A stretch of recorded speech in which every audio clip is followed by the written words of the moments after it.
Assalamualaikum warahmatullahi wabarakatuh. Selamat datang di Centana Centini. Dalam kesempatan kali ini, kita akan menceritakan kembali perjalanan Adi Gunagama dalam menyibak misteri. Dalam cerita yang berjudul Aka Jiwa Mengungkap Misteri Perjanjian Gaib dengan Lelembut Peminta Tumbal episode ke-8. Cerita ini ditulis oleh QWERTY. Namun sebelum kita lanjut ke ceritanya, bagi kalian yang belum subscribe, silahkan subscribe sekarang juga dan jangan lupa aktifkan loncengnya agar tidak ketinggalan cerita seram lainnya dari channel ini. Di episode sebelumnya, di Leuweung Awi Kolot, Gama bertemu dengan lelaki tua yang mengaku bernama Ki Dewo. Dia juga bahkan mengaku sebagai orang tua dari Bijenab, wanita gila yang ada di rumah Bu Rohma. Ketika Gama dan Budi menyelinap ke kandang domba Bu Rohma, tiba-tiba anak buahnya mengetahui keberadaan mereka dan terus mengejar sampai masuk ke dalam Leuweung Awi Kolot. Budi pun tidak tinggal diam, langsung berhenti dan memerintahkan Gama lari terlebih dahulu. Kemudian Budi menghadapi mereka sendirian. Lalu apa yang akan terjadi pada mereka selanjutnya? Apakah mereka bisa pulang dengan selamat? Untuk itu, mari kita simak bersama-sama kelanjutannya.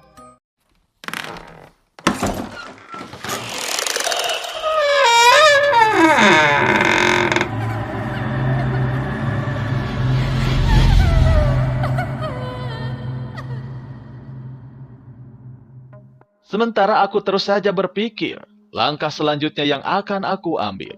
Setelah mengetahui sedikit tentang tempat-tempat yang malam ini sudah aku lalui, termasuk cerita dari Bah Dewo, dan sebuah nama yang membuat aku semakin penasaran selain Nipia, yaitu Ki Anam yang Bah Dewo katakan Kilang Samana pernah hidup lama bersamanya. Aman, Gam, ucap Budi duduk di sebelahku. Aku terus saja memandang lurus ke depan, melihat hamparan luas Talaga Cindek. Sementara jarak dengan air masih cukup jauh. Semoga tidak lama Bapak itu menjemput. Semakin bahaya kita berdiam lama di sini, Bud. Ucapku mulai cemas. Tidak berselang lama, setelah berbatang-batang rokok Budi hisap, sebuah cahaya lampu berwarna kuning dari kejauhan sudah aku lihat, membuat aku dan Budi berjalan ke arah tepi air agar mempermudah dan semakin cepat untuk meninggalkan tempat ini. Ayo Gam, cepat, sudah semakin dekat, ucap Budi. Tiba-tiba, aku dan Budi langsung dibuat terkejut ketika melihat ke arah air yang sudah dekat dengan kaki. Ikan-ikan yang sangat banyak langsung bermunculan dan mendekat begitu saja ke arahku. Bud, ini, ucapku heran. Kaleuweung jadi meong hideu, kacai lauk nyamperkeun Gam, jawab Budi sambil menundukkan kepalanya. Gelang gengge Kilang Samana, ucapku perlahan, dibarengi berdirinya seluruh bulu pundakku, karena baru pertama kali menyaksikan hal seperti ini. Menjawab semua apa yang pernah Ki Dudui ceritakan soal Kilang Samana. Bahkan semakin mendekat perahu bersama ombaknya itu, sama sekali tidak membuyarkan ikan-ikan yang berkumpul banyak itu untuk pergi. Tetapi tetap saja berputar-putar, tidak jauh dari kaki aku yang menunggu perahu semakin mendekat. Ayo naik, teriak Bapak dengan suara mesin perahu yang sudah terdengar berisik. Budi langsung naik terlebih dahulu, membuat aku mendorong ujung depan perahu. Beruntungnya, dari belakang Bapak pengemudi tidak melihat kejadian ikan itu. Baru pertama saya jemput orang yang mancing sore, pulang laut malam tidak bawa ikan, malah tas pancingnya ada darahnya begitu, ucap Bapak dengan sangat kencang. Membuat aku langsung melihat ke arah Budi yang duduk di belakangku. Budi, ucapku. Budi hanya menganggukkan kepalanya saja, tanpa menjawab ucapanku, dan aku yakin di dalam Leuweung Awi Kolot sudah ada yang diperbuat oleh Budi, yang pastinya semakin memperkeruh masalah malam ini. Setelah perahu berputar dan perlahan menjauh dari rakit pemancingan Darman. Aku masih penasaran pada seberang rawa tiwas yang pasti bisa aku lihat jelas malam ini, membuatku berbalik badan ke arah Budi. "Nih Pia," ucapku dalam hati. Seorang nenek tua yang sudah aku lihat sebelumnya bersama Bu Rohma sudah berdiri mematung di tempat aku dan Budi barusan menunggu perahu tiba. Bahkan ketika perahu berjalan cukup kencang, nenek tua itu masih saja mematung dan tidak bergerak sama sekali. "Sudah tanggung seperti ini," ucapku dalam hati. Tiba-tiba terdengar cukup keras suara tertawa perempuan di Talaga Cindeng. Dengan suara yang melengking, membuat Budi dan Bapak yang mengendalikan laju perahu dibuat kaget. Begitu juga dengan aku. "Dari Nipia suara itu," ucapku dalam hati, meyakini kedepannya akan terjadi sesuatu hal yang semakin berbahaya. Sementara laju perahu tidak terasa semakin kencang, membuatku semakin menjauh dari sebuah tempat yang masih menyimpan sesuatu hal yang harus aku ketahui di balik tujuan dan kedatanganku. Bersamanya angin dini hari yang semakin terasa dingin, perlahan aku sudah berjalan dan turun dari perahu. Walaupun Bapak itu melepas kepergian aku dan Budi dengan tatapan heran. Apalagi sudah berbulan-bulan lamanya, baru kali ini menjemput orang yang pulang mancing dini hari. Aku dan Budi langsung kembali menaiki kendaraan roda 2 untuk kembali pulang.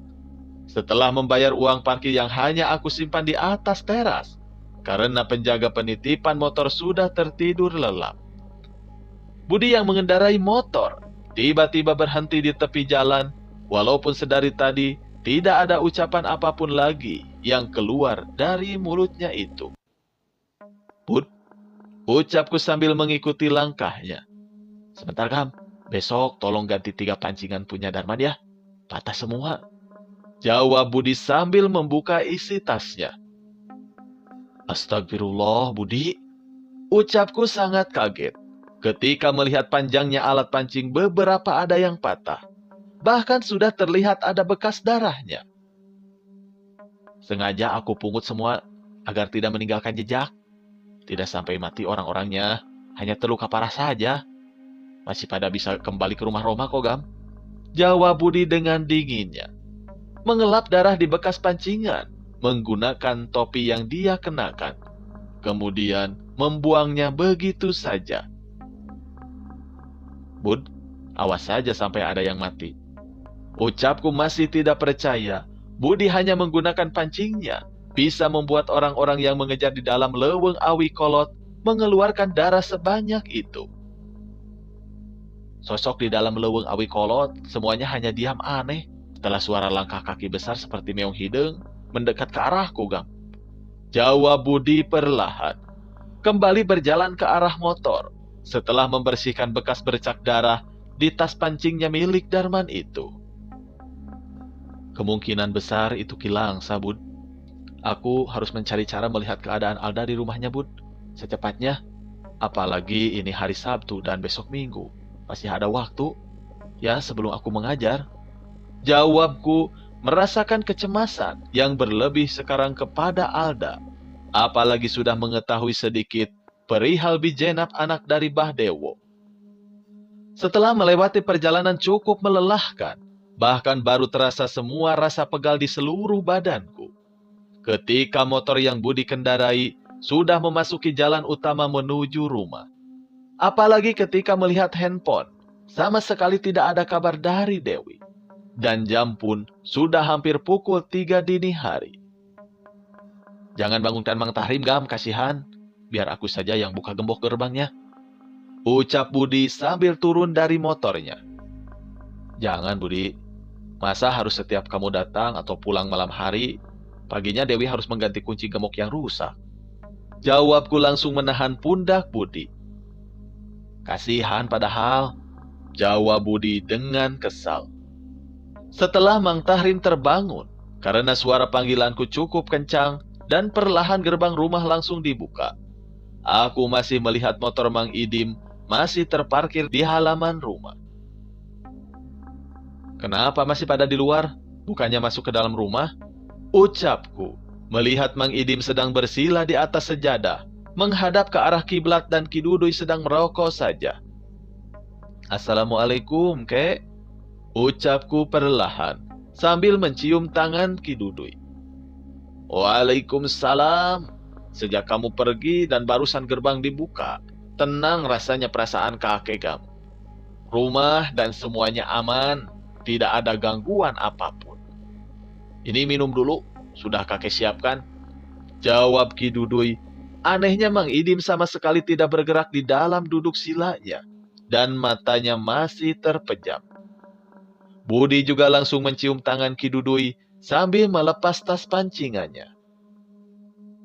"Dapat, Bud, ikannya?" tanya Ki Dudui tiba-tiba. "3 orang. Alat pancing Darman rusak, maaf. Sisanya sosok di dalam leweng awi kolot dan rawa tiwas. Tidak ada yang terlalu dikhawatirkan. Hanya saja Nipiah dan Rohmas semakin berbahaya pada Alda. Itu saja ikan yang Budi dapat," jawab Budi menjelaskan. "Aku bertemu dengan Mbah Dewo Karta, Ki. Dia mengetahui siapa Ki Langsamana juga," sahutku perlahan. Ki Dudui hanya tersenyum dan menganggukkan kepala ketika mendengar penjelasan Budi dan nama yang barusan aku sebut. "Apa dia menyebut nama Ki Aman?" tanya Ki Dudui perlahan. Aku hanya menganggukkan kepala saja dan kembali teringat nama itu disebut Mbah Dewo. Apalagi aku juga ceritakan semuanya termasuk satu tempat, yaitu seberang rawa tiwas. "Benar semua itu, Gam. Bapak tiri Ki Langsamana," ucap Ki Dudui tiba-tiba, membuat rasa penasaranku pada Ki Anam hadir begitu saja. Apalagi ingat ucapan Mbah Dewo pernah hidup lama di dekat rawa tiwas. "Ki, awas bahaya," ucap Mang Idim tiba-tiba. Bahkan baru menyadari aku dan Budi sudah tiba. "Kenapa, Mang?" tanyaku kaget. Kepala-kepala tumbal itu ternyata sudah ditanam hampir di penjuru rumahnya. Semoga penglihatan Amang ini salah. Malam tadi itu jiwa Alda sudah akan diberikan kepada Nipiah. Tapi kedatangan Gama dan Budi yang diketahui oleh Rohma membuatnya mengurungkan niat. Dan sekarang Rohma sedang marah-marahnya. Malah, ucap Mang Idim masih duduk di atas sejadahnya. "Malah kenapa, Bah? Maaf," sahut Budi tiba-tiba. "Katakan saja, Dim. Anak-anak ini sudah bisa berpikir apa yang seharusnya diperbuat," ucap Ki Dudui. "Malah tahu Gama keturunan Ki Langsamana," jawab Mang Idim dengan sangat cemas. "Pasti seperti itu. Kalau bukan, siapa juga kepalanya yang bakalan utuh keluar dari leweng awi kolot, rawa tiwas dan juga talga cindek, apalagi sudah melihat Nipiah. Harusnya kalau bukan Ki Langsamana, Gama dan Budi tinggal nama kembali ke rumah ini," jawab Ki Dudui menjelaskan. Walaupun ucapan Ki Dudui tidak jarang membuatku semakin cemas pada keadaan yang akan terjadi ke depannya. Gama harus cepat mencari cara agar bisa menyelamatkan Alda dan membawa batu mustika dan selendang hitam itu, Kek. Semuanya sudah terlanjur, ucapku perlahan. Dewi sudah tahu caranya. Ayo kita pulang. Budi bawa motor Gama saja. Antarkan kakek ke rumah sebelum waktu subuh tiba. Sudah mau pagi ini, jawab Ki Dudui langsung memasukkan rokok ke dalam saku celananya dan memakai jaketnya. Aku langsung mengantarkan Ki Dudui, Mang Idim dan Budi sampai halaman rumah. Setelah melihat Mang Tahrin kembali membuka gerbang. "Ambil batu mustika itu dan selendang hitam. Maka Alda akan selamat dan kubur kembali selendang dan mustika itu. Datang lagi ke rumah Alda perlahan, sembuhkan dia. Urusan mati bukan kuasa kita, ikhtiar keharusan kita. Sebelum mahar tumbal semakin banyak, Gama. Besok kabar dari kampung Sakala Nangor bakalan gempar dari rawa tiwas dan talaga mayit itu," bisik Ki Dudui. Aku hanya menganggukkan kepala saja apalagi tidak sabar ingin menemui Dewi di halaman rumah, menanyakan maksud ucapan Ki Dudui yang mengetahui caranya itu adalah Dewi. Setelah membereskan sejadah dan semua gelas bekas kopi di depan rumah, aku berkeliling rumah memastikan terlebih dahulu semuanya.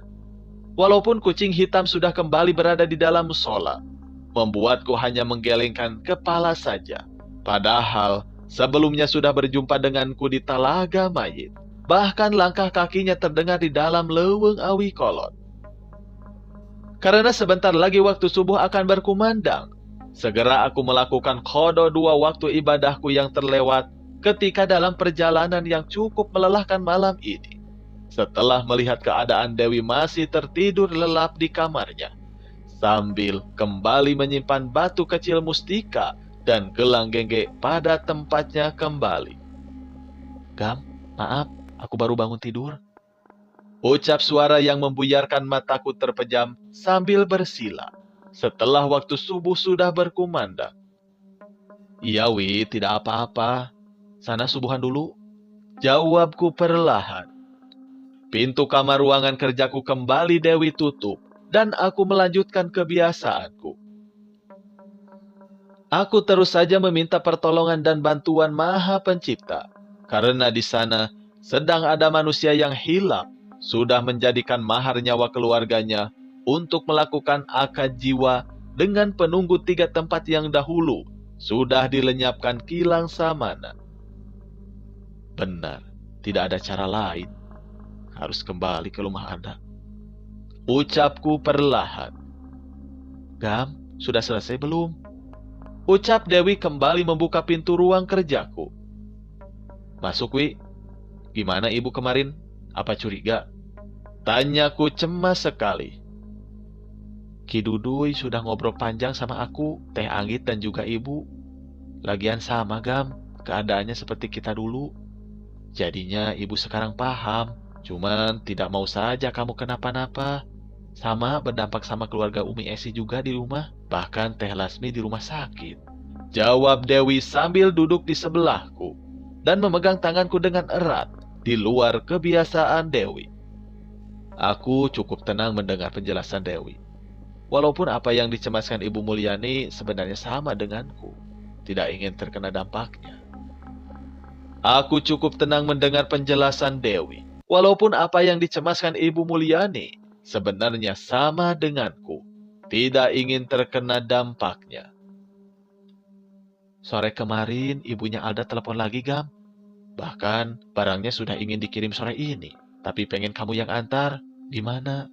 "Belum aku setujui sih, nunggu dulu keputusan kamu," ucap Dewi tiba-tiba dengan raut wajah cemasnya. "Iyakan saja, Wi. Siapkan barangnya, sore ini aku kirim," jawabku langsung, dan ingat mungkin ini yang dikatakan Ki Dudui sebelum pulang dini hari tadi. "Tapi Gam," ucap Dewi semakin memegang tanganku dengan erat. "Sudah, jangan cemas. Cuman ini caranya bisa kembali ke rumah Alda. Sudah tanggung, Wi," jawabku perlahan. "Kalau Mang Ade ikut, buat bongkar tidak apa-apa?" tanya Dewi. "Siapkan saja, lihat nanti sore. Pagi ini aku ingin istirahat dulu, Wi. Nanti siang aku baru ke toko," jawabku berusaha menenangkan Dewi.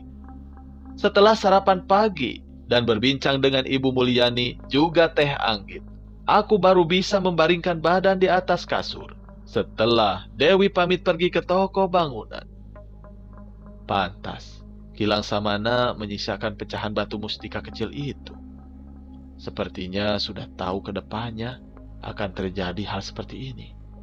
Cukup masuk akal, ucapku sambil memejamkan mata, karena sore hari sudah harus jalan kembali ke rumah Alda.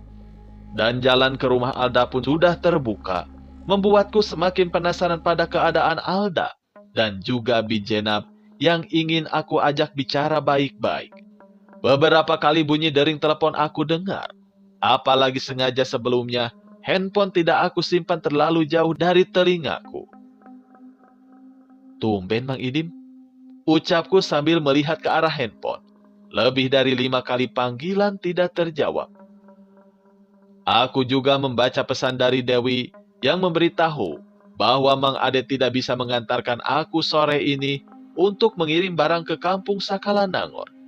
Tepatnya ke rumah Alda, pesanan dari Ibu Rohma. Tapi ada benarnya juga, lebih baik sendiri, ucapku sambil bangun. Karena ternyata hari sudah siang, dan waktu istirahatku sudah tidak terlalu lelah. Segera aku terbangun, dan dengan cepat melaksanakan ibadah siang ini. Apalagi waktu azan baru saja terlewat barusan. Bahkan aku cukup lama kembali duduk bersila mempersiapkan keberangkatan aku sore ini. Setelah membereskan semua perlengkapan, termasuk kembali memasukkan batu kecil dan gelang gengge ke dalam saku celana. Bahkan jarum jam tidak terasa berputar dengan cepat. Sehabis asar, barulah aku pamit kepada ibu dan Mang Tahrim yang sedang sibuk mengurus bunga dan tanaman. Gam, besok ke rumah sakit lagi sama Dewi. Ibu tidak enak hati ingat Lasmi terus, ucap Bu Mulyani. Ya Bu, besok Gama usahakan ke sana, jawabku sambil mengingat tidak terasa sudah 1 minggu sejak kepulangan minggu kemarin. Silih berganti dari mulai pertanda di rumah sakit itu. Itu motornya sudah Abang siapkan, Pak. Beberapa jam ke belakang, Budi mengantarkan ke sini, sahut Mang Tahrim. Sekarang kemana Budi, Mang? Kayak baru tahu aja kamu ini, Gama. Budi kan sering aneh begitu, sahut Ibu Mulyani. Segera aku berjalan ke arah motor terparkir dan mengeluarkan handphone. Beberapa kali panggilan ke nomor Mang Idim sama sekali tidak diangkatnya. Duh, Budi apa sudah tahu ya? Aku akan pergi ke rumah Alda sekarang, ucapku dalam hati. Langsung menaiki motor dengan cepat, apalagi gerbang sudah dibuka oleh Mang Tahrim. Dari kejauhan, sudah terlihat mobil bak yang biasa digunakan mengirim pesanan toko. Sudah terisi penuh oleh bahan-bahan bangunan. Bahkan sudah ditutup terpal di bagian atasnya. Mang, ini pesanan kemana? Tanyaku kepada Mang Ade. Mang Ade langsung berjalan ke arahku dengan tergesa-gesa. Tamu aneh minggu kemarin itu, Pak. Temannya ibu. Tapi katanya Bapak sendiri yang mau kirim. Tanya Mang Ade.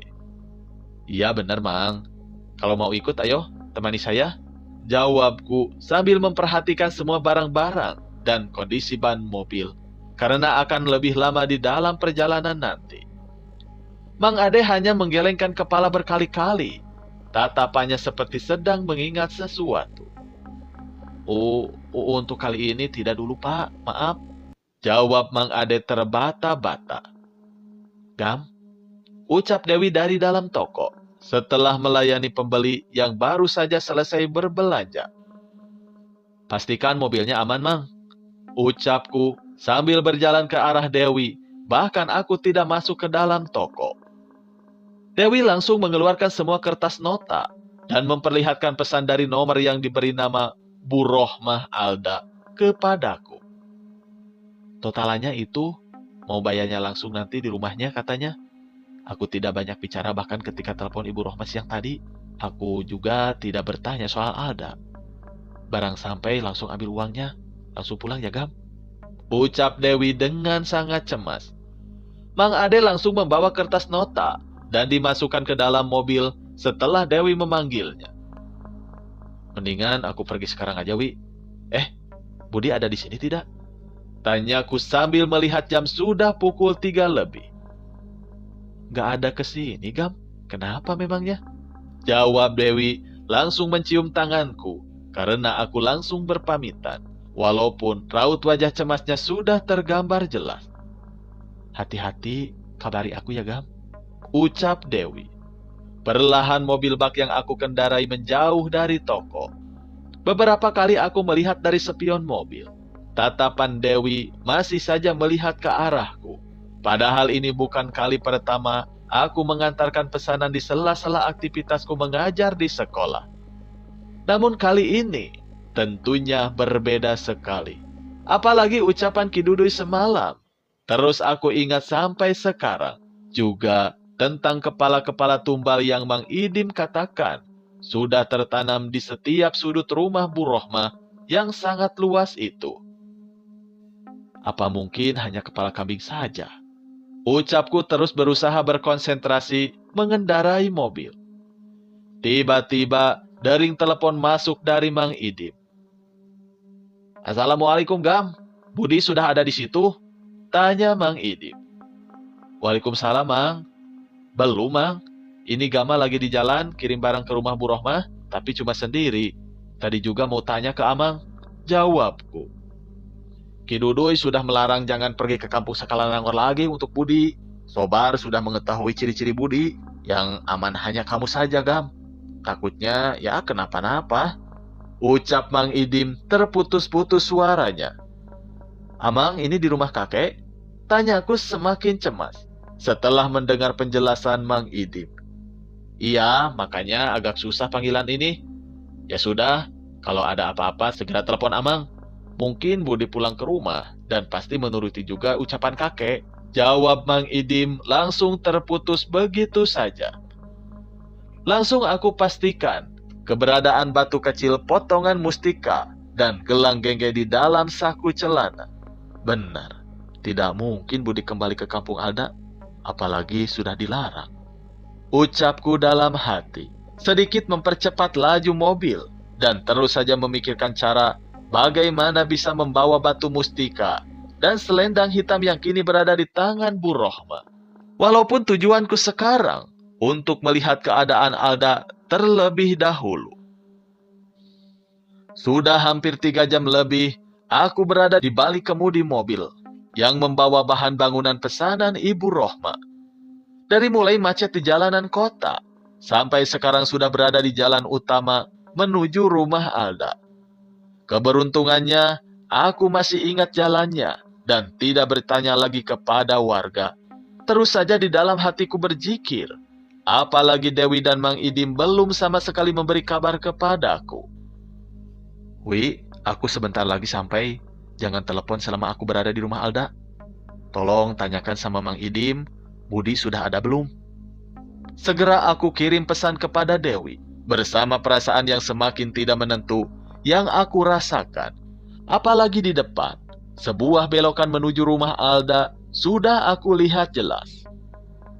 Beberapa warga yang melihat mobil bak yang aku kenakan, seperti sudah tidak aneh lagi, dan seperti tahu bahwa tujuanku ke rumah Ibu Rohmah. Hanya memperhatikan saja, apalagi cahaya sore sudah semakin pekat, dan gelapnya malam akan segera datang. Bismillahirrahmanirrahim, ucapku ketika mobil sudah perlahan mendekat ke arah gerbang utama, sebuah pagar yang cukup besar. Keluarlah seorang penjaga gerbang yang masih sama ketika tempo hari menjumpai Dewi. "Kiri, ke kiri sana jalannya, langsung ke area kandang," teriaknya cukup keras.